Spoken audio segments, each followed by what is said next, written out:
Hello বন্ধুরা, কে কিলা আসুন একটু জানাইও আমারে। আসুন তো সব বালা। যাই হোক, ইদানিং গিয়া পরিবার লিয়ে ঘুরি আইছি দার্জিলিং, এটা কোয়া হয় আবার পাহাড়ের রানী। তে আমরা এই যে জার্নিটা বা এই যে যাত্রাটা আসলো, এটা যে খালি পাহাড়ের সৌন্দর্য দেখছি আমরা, ইলা নাই ঘটনাটা। ট্রেন জার্নিও আছে, একদম ভয়ঙ্কর রকমের বৃষ্টিও আছে, গাড়ি কেমনে খুঁজতে লাগে এইসব ঝামেলাও আছে, আবার পাহাড়ের সেই সব অসাধারণ দৃশ্য আছে। আর দার্জিলিং গিয়া পৌঁছাইয়া হোটেল খোঁজার এটা মানে অন্য রকমের সমস্যার কথা আছে। চলুন আজকে আপনারা লইয়া যাইমু এই এটা মনে রাখার মতো একটা জার্নিতে। ধর্মনগর থেকে গিয়া দার্জিলিং, ত্রিপুরার থেকে গিয়া ওয়েস্ট বেঙ্গল এক্সপ্লোর মইনাকে আপনারা সবরে প্রথমে একদম স্বাগত জানাই। আর দেখ মানে ভাল লাগবো, ভিডিওর একদম শেষ মাথা পর্যন্ত থাকবা। চেষ্টা করবো আমার চোখে দার্জিলিং যেরকম দেখছি আপনারা ওটা দেখাইতা। আমরা যে যাত্রা শুরু হয়েছে এটা হইল 25 জুন সকালবেলা প্রায় 11টার সময়। এটা আসলো কাঞ্চনজঙ্ঘা ট্রেন। পরিবারের সবরে মানে আমার বউরে বাচ্চারে লইয়া ধর্মনগর থেকে আমরা ট্রেনে রওনা হয়েছি। প্রথম যাই হইল নিউ জলপাইগুড়ির উদ্দেশ্যে। সত্যি কথা কইতে গীতা, ট্রেনের যে একটা জার্নি বা যে ট্রেনের যে একটা যাত্রা আছে, এটা একটা অন্যরকম আকর্ষণ লাগে আমার কাছে। জানলার পাশে বই থাকবা, জানলার ধারে বইয়া দেখবা বাইরে কি সুন্দর প্রাকৃতিক দৃশ্য আছে, আস্তে আস্তে আস্তে আস্তে দৃশ্যটা আগাইব। এটা অন্য রকমের অনুভূতি। কোনো কোনো সময় দেখবা একদম সবুজ মাঠ, কোনো সময় ছোট ছোট গ্রাম, গ্রামের মধ্যে মানুষে কাজ করে কর্ম করে ফুলামান স্কুলও যায়, কোনো সময় নদী, আবার কোনো সময় দেখবা একদম বড় একটা পাহাড়।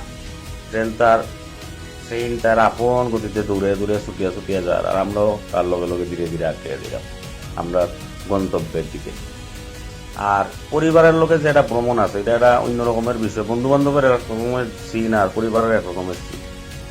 গন্তব্যে পৌঁছানোর আগে যাত্রাপথে অনেক ছোট ছোট ছোট ছোট স্মৃতিও তৈরি হয়। সবটা সম্ভব না, খুব কম সময়ে করবে। গল্প আছে, হাসি আছে, খাওয়া দাওয়া, জানালার বাইরের দিকে চাইয়া চাইয়া প্রকৃতিরে উপভোগ করে, এটা একটা অন্য রকমের মতো। আর ডর আছে কোনো সময় কোনো ইটা বিটা পাল্লা বললা মারলেও বিপদ, দাঁত ভাঙি দিব। যাই হোক, আমরা এই ট্রেনে গিয়া 26 জুন সকালে আমরা পৌঁছাইছি 7:30-8টার দিকে নিউ জলপাইগুড়ি রেল স্টেশন। প্রচন্ড বৃষ্টি বাইরে, মানে বৃষ্টি মানে এটা ভয়ঙ্কর বৃষ্টি। বাইরে দেখি একদম তার যে স্ট্যান্ড আছে এটা জলে জলময় গেছে, স্ট্যান্ড নাই আওয়ার বুঝার কোনো রাস্তা নেই আর কি। মেঘলা আবহাওয়া, একদম অন্ধকার আকাশ, আর বৃষ্টি তো ওর উইওর ওর উইওর। তো এরপরে আমরা এখন যাইতাম দার্জিলিং। এখান থেকে গিয়া আমরা গাড়ি খুঁজা শুরু করলাম। তে গাড়ি খুঁজা গিয়া একটা বিচিত্র অভিজ্ঞতা হইলো। গাড়িতে হাজারি হাজারি রেট হয়, মানে বেতলা রেট হয়। এরপরে বহুত সময় অপেক্ষা করলাম।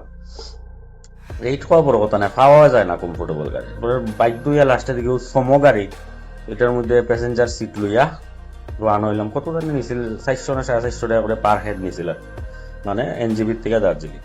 এদিকে পরিবার, গেদা বাচ্চা, আর লগে লাগি যে বৃষ্টি, মানে একটু অসুবিধা তো হয়েছে, এটা না করার নাই, অসুবিধা হয়েছে। কিন্তু কিতা করবা, একটু প্রকৃতির দিকে যাইতে গেলে এরকম অসুবিধা একটু সহ্য করতে লাগে।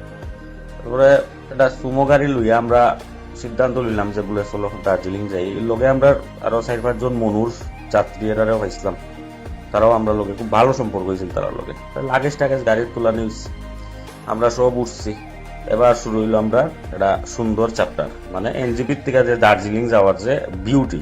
যদিও এটা চারিদিকে ফগ, বৃষ্টি লিগা অত ভালোভাবে দেখা গেছে না, ও দেখাইলাম যতক্ষণ আপনারা পারবেন। আমরা আস্তে আস্তে সমতল রাস্তা ছাড়িয়ে আমরা গাড়ি আস্তে আস্তে পাহাড়ের দিকে আগার আগার সাইডের দিকে একদম দৃশ্যটি ট্রান্সফর্ম হইতেছে আর কি, চেঞ্জ হইতেছে।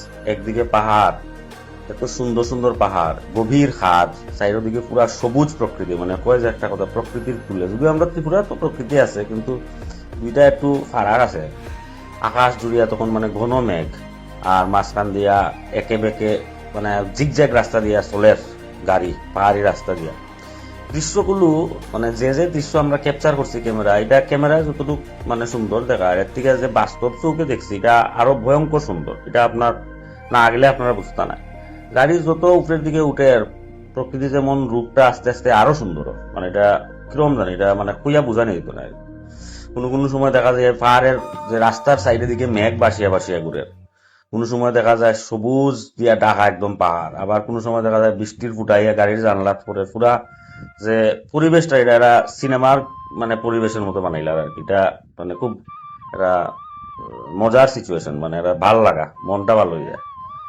রাস্তা দিয়ে যখন যাইলাম তখন আমরা মনে একটাও যে বলে এখন তো দার্জিলিং যাই মুখে দার্জিলিং এর কথা তো কত শুনছি রবীন্দ্রনাথ থেকে শুরু করিয়া সব বড় বড় বাংলা সাহিত্যিকের গল্পের মধ্যে সব জায়গায় তো দার্জিলিং এর সাংঘাতিক পুরানা তো এই দার্জিলিং যাওয়ার যে রাস্তাটা আসলো এই যাত্রাপথটাও এটা একটা অন্য রকমের মানে কিতা কইতাম বিচিত্র অভিজ্ঞতা কিছুক্ষণের লেগে আমরা থামছিলাম খাওয়া দাওয়া করতাম হোটেলের মধ্যে গেলাম গিয়ে আমরা মোমো সোমো আছে সিস্টেম করি না সকালে ভাত না খাইলে তো আবার এটা সমস্যা হয়, বাঙালির পেট বলিয়া কথা ভাত ডাইল আলু ভাজা ওটা দিয়ে আমরাও খাইলাম ও আমার মাইয়াও খাইলো আমার বউও খাইলো তেনার পরে এই নদারে একটু সময় বিশ্রাম বিশ্রাম করিয়া পাহাড় প্রকৃতি দেখলাম একটা ফটো উঠলাম উঠি আবার লগে লগে ইনস্টাগ্রামে দিলাম আমার হইলো সিস্টেম যখন আমি যেখানে ফটো উঠি ওই মোমেন্টটা ওই জায়গাতেই শেয়ার করলে যখন ফটো দেখলে মনে হয় যে ওই যে মোমেন্টে আমি আপলোড করছিলাম ওই সময় ওই জায়গাতে আসলাম যাই হোক বাইরে তখন বৃষ্টি ওর আমরাও এই বৃষ্টির মধ্যে কিতা কোনো কিছু করার নাই আবার রওনা হইয়া এখান থেকে আমরা আস্তে আস্তে প্রায় 2টা-2:30টার দিকে গিয়া পৌঁছলাম দার্জিলিং স্ট্যান্ড এটা চৌরাস্তার আগে আর দার্জিলিং পৌঁছিয়া প্রথম কিরম জানি রাস্তাঘাটিতে একদম সংকীর্ণ ছোটো মোটো রাস্তা জাম প্রচন্ড এটা কিরম লাগছে একটা দেখতে কিন্তু যাই প্রকৃতিটা খুব সুন্দর তো ঢুকার পরে তো ভয়ঙ্কর রকমের বৃষ্টি হইতেছে মানে এখন কিতা করা হোটেল খুঁজতে হইব তো হোটেল এখন লগে পরিবার বউ বাচ্চা ছোট বাচ্চা লগে লাগে যেটা প্যাথেটিক সিচুয়েশন মনুর উলামান্টি থাকায় তারাও আমরা লগে থাকায় এটা মানে সুবিধা হয়েছে তারা সবরে ইনো রাখি একটা হোটেলের সামনে আমরা কয়েকজনে গিয়া ওই হোটেল খুঁজলাম আর কি প্রথম ফাইনা হোটেল সব ম্যাক্সিমাম কয় বুক আর নাইলে কয় রেট কয় তা চাঙ্গা রেট আজারি রেট এরপরে একটা কুটিমুটি মোটামুটি খুব একটা বালা কোয়ালিটির হোটেল নাই একটা হোটেল পাওয়া গেছে এটা হচ্ছে ওই স্টেট ব্যাংক বা কিতা কয় ওই দার্জিলিং যে পোস্ট অফিসের লগে আর এরপরে কিতা করতাম হোটেলে উঠলাম উঠিয়া হোটেলের যে মানে রুমটা বুক করলাম 2,000 টাকা নিছিল রুম মানে এটা কিন্তু স্যাটিসফ্যাক্টরি নাই কারণ আর খুঁজিয়া দেখার মতো সিচুয়েশন নাই যে কারণে আমরা ওই হোটেলে উঠলাম হোটেলে উঠিয়ে আমরা রেস্ট টুস্ট করলাম তারপরে তো এটা বহুত সময় দীর্ঘ জার্নি এনজিপির থেকে পাহাড়ি পথে দার্জিলিং সব মিলে একটা ক্লান্তি আসলো শরীরের মধ্যে তখন এই অবস্থায় নতুন করিয়া হোটেল খোঁজার মতো শক্তিও আসতো না মনে মনে ভাবছি আইসা চলো রাত্রে পাইবি সময় আবার দেখ মনে আর কি ওটাও বেশি কিছু না ভাবি হোটেলও বুক করে আর রুমও গেলাম রুমও এটা প্রায় পরিষ্কার না একটু নোংরাও লাগছে আমার বউরও কইছে যে না এটা ভালো লাগছে না এটা চেঞ্জ করতে যাই হোক অতটুক পর্যন্ত ফোন আমরা রেস্ট লইলাম নেক্সট ব্লগে কইমো আর কি কিরকম আমরা পরে ঘোরাঘুরি করছি বা ইয়ে করছি রাখি আর এখন আপাতত যাই বিদায় নেই আর আবার আইব নেক্সট ব্লগ দেখবা সবাই।